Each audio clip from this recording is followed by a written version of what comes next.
ঢাকা সিটিতে এই মুহূর্তে বর্তমানে বিশ্ব পরিস্থিতি, যুদ্ধ, নিষেধাজ্ঞা, পাল্টা নিষেধাজ্ঞা, যেতে প্রতিক্রিয়া বাংলাদেশে দ্রব্যমূল্যের উপর, জ্বালানির উপর, আজকে ডলারের উপর বিভিন্নভাবে আসছে। এইসব কথা বিবেচনা করে নেত্রী সিটি এলাকা ব্যাটারি চালিত গাড়ি বন্ধের যে নির্দেশ, সেটা পরিবর্তন করে চালু রাখা তিনি নির্দেশ।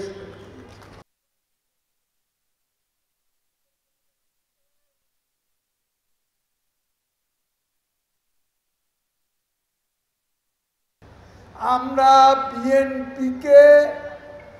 বিএনপির কোনো নেতা কর্মীকে বিএনপি হিসাবে জেলে পাঠাইনি, পাঠিয়েছি অপরাধীর আস্তানা, অপরাধীর ঠিকানা জেলখানা। অপরাধীরা কোনো দলে নেই, তারা হচ্ছে দুর্বৃত্ত, তারা অগ্নি সন্ত্রাসী, তারা সন্ত্রাসী।